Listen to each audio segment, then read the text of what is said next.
Bismillahirrahmanirrahim. Assalamualaikum warahmatullahi wabarakatuh. Sahabat yang beriman, Islam memberikan rincian yang detail dalam setiap fase kehidupan umatnya, termasuk saat memasuki usia 40 tahun. Dalam Islam, usia 40 tahun adalah usia yang istimewa dan mengandung banyak rahasia maupun hikmah. Satu yang pasti, usia terus bertambah namun umur di dunia berkurang. Karena itu, sungguh merugi bagi orang-orang yang menyia-nyiakan waktunya di dunia jika tidak diisi dengan amalan yang baik. Karena itu, Islam memberi panduan bagaimana menyikapi usia 40. Seperti terlihat dalam uraian berikut, di mana diantaranya dengan jelas dibahas dalam salah satu ayat dalam Al-Quran. Keistimewaan dan hikmah usia 40 tahun. Allah Subhanahu wa Ta'ala berfirman dalam Al-Quran surat Al-Ahqaf ayat 15 yang artinya, "Kami perintahkan kepada manusia supaya berbuat baik kepada kedua orang ibu bapaknya. Ibunya mengandungnya dengan susah payah dan melahirkannya dengan susah payah pula. Mengandungnya sampai menyapihnya adalah 30 bulan. Sehingga bila dia telah dewasa dan umurnya sampai 40 tahun ia berdoa, 'Ya Tuhanku, tunjukilah aku untuk mensyukuri nikmat yang telah Engkau berikan kepadaku dan kepada ibu bapakku. Dan supaya aku dapat berbuat amal yang soleh yang Engkau ridhoi, berilah kebaikan kepadaku dengan memberi kebaikan kepada anak cucuku.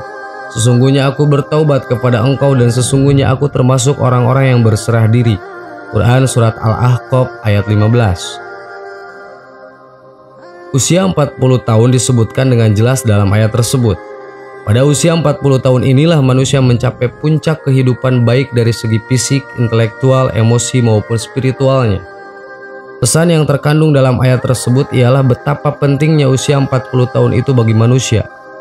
Di usia 40 tahun itu ada doa dalam ayat yang tadi yang mengandung beberapa permohonan.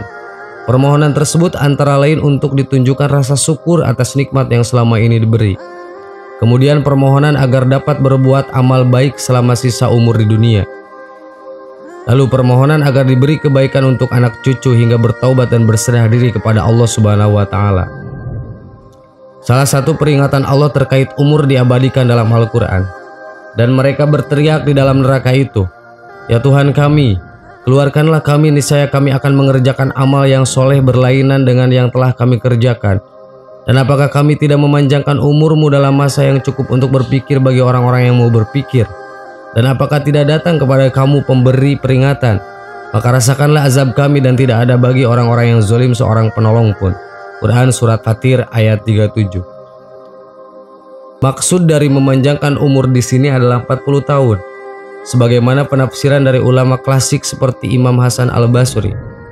Jika seorang telah mencapai umur 40 tahun dan ia tidak memiliki apa yang diinginkan dalam hidup dan tidak pula menjadi pencegah, maka biarkanlah ia dan jangan napaskan kembali apa yang telah berlalu walaupun sebab-sebab tujuan hidup itu telah menghabiskan usia.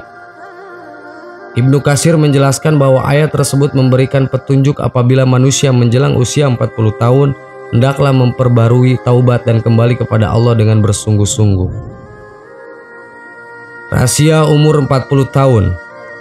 Apabila itu berlaku menjelang usia 40 tahun, maka Allah memberikan janjinya dalam Al-Quran yaitu kematangan. Umur 40 tahun adalah usia matang untuk bersungguh-sungguh dalam hidup, mengumpulkan pengalaman, menanjamkan hikmah dan kebijaksanaan, membuang kejahiliahan ketika usia muda, lebih berhati-hati, melihat sesuatu yang hikmah dan penuh penelitian. Maka tidak heran tokoh-tokoh pemimpin muncul secara matang pada usia ini.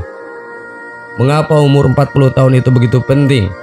Menurut Ibnu Qayyim Al-Jauziyah, usia manusia diklasifikasikan menjadi 4 periode.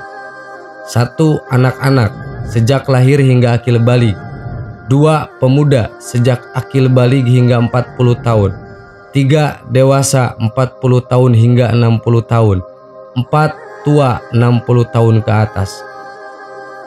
Salah satu keistimewaan usia 40 tahun tercermin dari sabda Rasulullah SAW. Seorang hamba muslim bila usianya mencapai 40 tahun, Allah akan meringankan hisabnya atau perhitungan amalnya.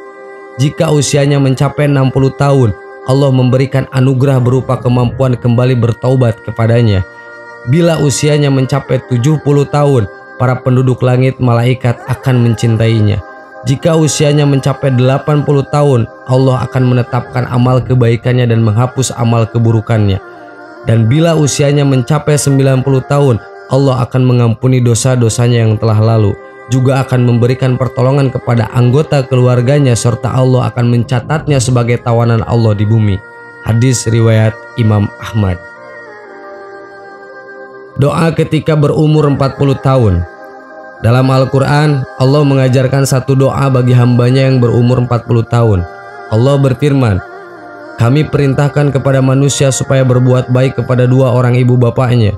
Ibunya mengandungnya dengan susah payah dan melahirkannya dengan susah payah pula, mengandungnya sampai menyapihnya 30 bulan, sehingga apabila dia telah dewasa dan umurnya sampai 40 tahun, ia berdoa, 'Ya Tuhanku, tunjukilah aku untuk mensyukuri nikmat Engkau yang telah Engkau berikan kepadaku dan kepada ibu bapakku, dan supaya aku dapat berbuat amal yang soleh yang Engkau ridhoi. Berilah kebaikan kepadaku dengan memberi kebaikan kepada anak cucuku. Sesungguhnya aku bertobat kepada Engkau dan sesungguhnya aku termasuk orang-orang yang berserah diri.'" Quran Surat Al-Ahqaf ayat 15.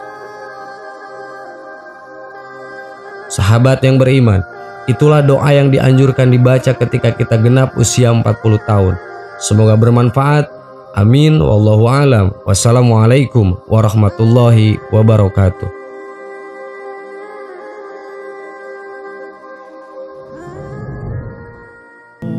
Bismillahirrahmanirrahim.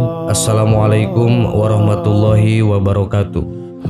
Sahabat yang beriman, di akhir zaman kelak, keimanan setiap umat manusia akan diuji dengan kehadiran Dajjal.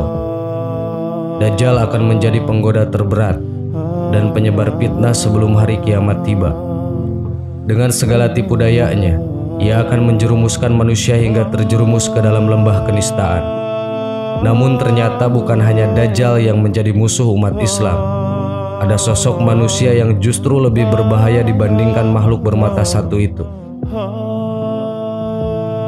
Tidak ada orang yang menyangka bahwa ternyata sosok tersebut lebih berbahaya dibandingkan Dajjal. Perilaku mereka selama ini justru senantiasa mencerminkan kebajikan. Dalam buku Bidayatul Hidayah, Hujjatul Islam Imam Al-Ghazali mengutip sebuah riwayat yang menyebutkan tentang Dajjal yang bukan Dajjal. Beliau menyebutkan bahwa Dajjal tersebut bukanlah Dajjal yang sesungguhnya, tetapi justru dinisbatkan kepada sosok ulama. Siapakah yang dimaksud ulama ini? Mengapa mereka bahkan terkesan lebih berbahaya ketimbang Dajjal? Ini penjelasannya seperti disitat dari kisah hikmah. "Aku sangat mengkhawatirkan kalian terhadap Dajjal yang bukan Dajjal," sabda Nabi SAW. Sebagian sahabat bertanya, "Siapakah yang kau maksud wahai Rasulullah?" Nabi SAW menjawab, "Dia adalah ulama yang buruk." Ulama yang buruk dinisbatkan lebih buruk dari Dajjal. Pasalnya Dajjal itu nyata, jelas bentuk dan fisiknya. Tidaklah dia diutus di akhir zaman kecuali untuk menjerumuskan manusia ke dalam kesesatan, ke dalam dosa, dan ke dalam keburukan hingga terjerumus di dalam neraka. Sementara ulama yang buruk, tutur Imam Al-Ghazali, kendati lisan dan kata-katanya mengajak manusia berpaling dari dunia, namun ia juga mengajak mereka kepada dunia melalui tingkah laku dan perbuatannya atau teladannya. Tindakan sebagaimana sudah menjadi keumuman, lebih dirujuk dan mudah diikuti daripada perkataan lisan. Bahkan ada begitu banyak omongan yang tidak berfungsi jika bertentangan dengan perbuatan. Bahasa sikap lebih fasih daripada bahasa lisan, sebab manusia lebih cenderung menyaksikan tindakan nyata daripada memperhatikan atau mengikuti kata-kata. Lebih lanjut, dampak buruk yang diperoleh dari mengikuti perbuatan buruk ini jauh lebih dahsyat daripada kebaikan yang ditimbulkan dari mengikuti kata-kata. Imam Al-Ghazali melanjutkan, kerusakan yang ditimbulkan oleh orang yang tertipu dengan amal-amalnya lebih banyak daripada kebaikan yang ia lakukan dengan kata-kata. Sebab orang bodoh berani rakus dengan dunia gara-gara orang pintar. Orang pintarlah yang menjadi penyebab hamba-hamba Allah Ta'ala yang awam berani berbuat durhaka kepadanya. Inilah orang pintar yang justru membahayakan diri, agama, dan peradaban. Sebab jiwanya sebenarnya bodoh, terus menipu angan-angan serta harapannya. Ia menganggap dirinya lebih baik daripada kebanyakan hamba Allah Ta'ala. Tentu nasihat ini lebih bersifat reflektif bagi para hamba yang beriman. Janganlah nasihat ini dijadikan alasan hingga seorang muslim malas menuntut ilmu. Yang seharusnya dilakukan adalah menuntut ilmu dari sumber yang suci, lantas terus-menerus mengamalkannya dengan berbagai jenis amal soleh, agar ilmu menyelamatkan bukan membahayakan atau menjerumuskan. Sahabat yang beriman, itulah yang dimaksud Dajjal, tapi bukan Dajjal yang sebenarnya dia adalah ulama yang buruk. Semoga kita semua selalu ada dalam lindungan Allah Subhanahu wa Ta'ala. Wallahu a'lam. Wassalamualaikum warahmatullahi wabarakatuh.